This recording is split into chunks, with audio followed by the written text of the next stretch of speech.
The question now is that the amendment be agreed to, and I call the honourable member for Indi. Thank you, Mr Deputy Speaker. Mr Deputy Speaker, I rise to speak on the Primary Industries Excise Levy Amendment Dairy Produce Bill 2014. My speech is in three parts.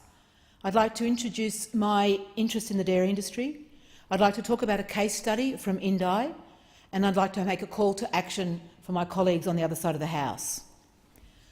The dairy industry is an essential part of both the economy and the culture of my electorate. A prosperous and vibrant agriculture and food sector is essential to the future of Indi and Australia, encompassing production, processing, distribution and consumption.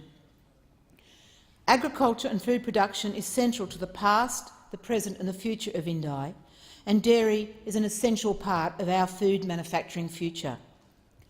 My region of Victoria is one of Australia's most productive dairy regions. Farms are smaller, but they carry more cows and produce more milk than the national average. And the high level of productivity is due to our wonderful climate, our reliable water and our proximity to fodder and grain-growing regions, and plus the enterprise of our farming communities. During my election campaign, I committed to the following. I would lobby for new investment in innovative food and agriculture sector in Indi, including in the dairy industry. I will fight to increase funding for research and development. I will support local organisations that help deliver sustainable and adaptive agricultural businesses. I will work with industry to improve the industry and agriculture and food sector, and I will lobby for ongoing skill development and training for agriculture. I will work specifically with industry to identify and remove restrictions on their businesses, and it's on this topic that I address my comments today. The aim of this amendment is very specific. It's to increase the maximum level of the Australian Animal Health Council levy on dairy produce from 0.058 to 0.145 cents per kilogram of milk fat, and from 0.13850 to 0.34625 cents of kilogram per protein. These levies are collected by the Commonwealth for payment to Animal Health Australia. And as the Minister said in his second reading speech, while this is a significant increase in the cap, it's a non-controversial decision, and it's been done at the request of the peak representative body, the Australian Dairy Farmers Limited. This levy will enable the dairy industry to achieve in all the areas I believe are essential for the ongoing growth and success of the dairy industry in my electorate. And the dairy produce levy enables the dairy industry to strengthen the industry and to respond quickly to issues around animal health. As many members in Parliament know, and speakers that have spoken to this bill, Australia exports 50% of its dairy produce overseas to a variety of markets, including those that are emerging and also attempting to grow their dairy industries. And this levy will strengthen the industry to make it more competitive in this highly competitive overseas market. The export potential in our region is incredible. With Asia's demand for dairy products increasing, this amendment will enable the dairy industry to supply sufficient product to meet this demand. With this brief background, I would like to talk about an example, a case study, a dairy success story in my electorate.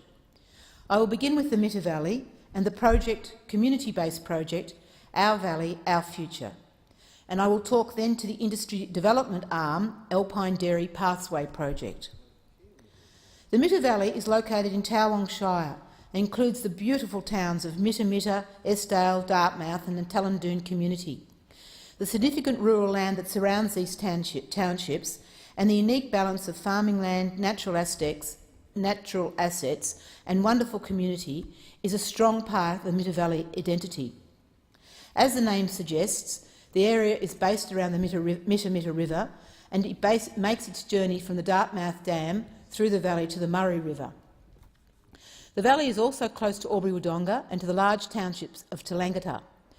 And while many people travel into the larger centres, we are fortunate that a variety of businesses and services operate locally, including primary schools in Mitter and Esdale, hotels, general stores, churches, post office and a small supermarket. It's a thriving community. And while the population has been growing smaller, In 2009, there were 591 people living within the valley. In 2011, this had increased to 568. There is an enormous strength of vitality. Agriculture, forestry and fishing is the largest industry and employs something like 34% of the workforce. Most of the farms within the Mitter Valley are dairy farms, although beef farming is still a significant contributor. Latest figures show that milk supply for the valley is recovering strongly post the drought, but has not yet recovered to the record levels of the valley in 2001 and 2. The number of dairy farms has actually been reduced over the last 10 years by 35%, but the production by suppliers has increased significantly. Annual average milk production per dairy farmer in the valley is now upwards of 1.3 million litres per year, and the valley has been working hard to strengthen their community and key industries. The Our Valley, Our Future Mitter Valley Community Strengthening Project is a collaboration between the Gardner Dairy Foundation, Towong Shire Council, the Mitter Valley Advancement Forum and the Alpine Valleys Dairy Pathway Project. It's a community-based project that will have significant positive impacts on the future growth and the well-being of the Mitter Valley. The project commenced in July 2012 and will end in December 2015. Its objectives are many, but perhaps some of the most important from my perspective are to achieve a shared vision of the Mitter Valley as a prosperous and vibrant community, to empower and commit community members to execute future and current strategic plans that build upon our national asset and the economic potential, to identify and provide the means for the community to achieve economic sustainability and future growth, and to enhance the collective strength and the experience of community members, to build greater teamwork and promote cross-functional relationships that will increase capacity for long-term sustainability. This project has been led by a steering committee made up of representatives from key stakeholders, and it is doing very good work. The initial community consultation project has led to the development of Our Valleys, Our Future plan, which was launched in November 2013. The plan identifies the community's future aspirations and vision and identifies specific issues that are inhibiting growth and potential solutions to achieve future economic growth and strong social cohesion. Warm congratulations to the full team on a great job. Well done.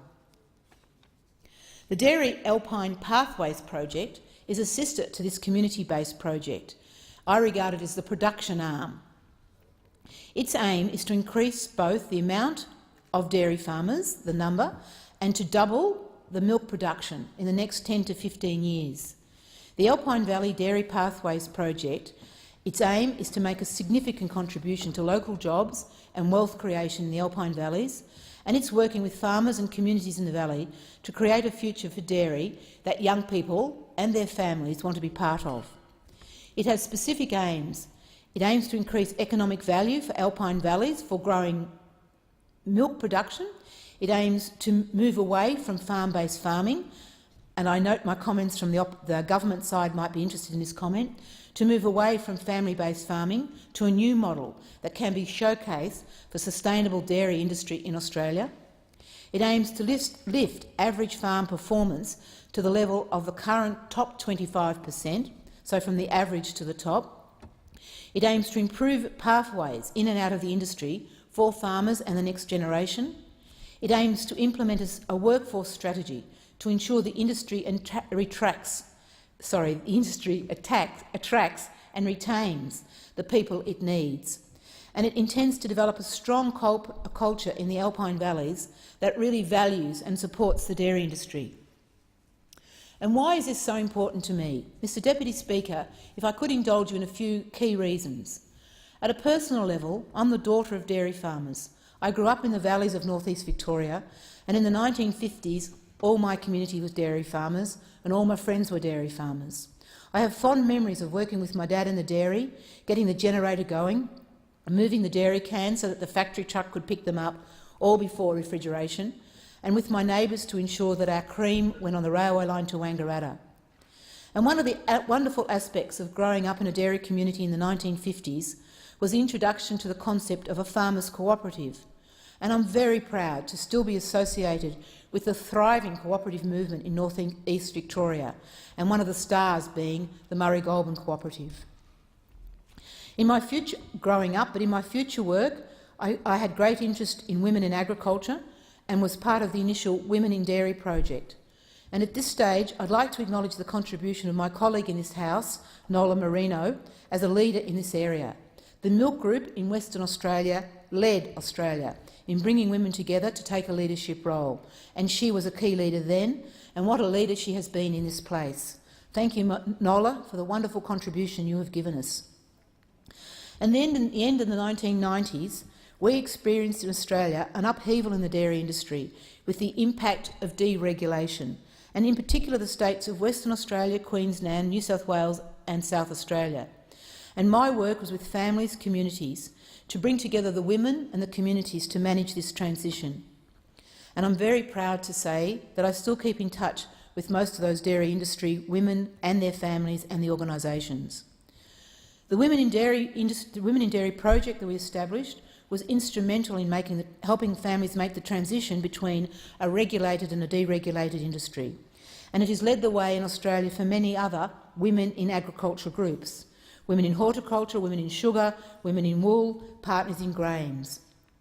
And all with the support of Australian women in agriculture continue to make a big impact on Australian agricultural communities. Mr Deputy Speaker, in summary, I'm pleased to support this amendment, but like many of my colleagues in this place, and particularly on the government side, I am also putting on the record a strong call for action. As government, we have an obligation to set in place a policy operating environment that both supports, enables and encourages the future of agricultural production and food manufacturing in Australia. As a government, as a parliament, as representatives of our people, we need to support, encourage and grow agricultural research, development and extension in Australia. RD&E is vitally important for our future.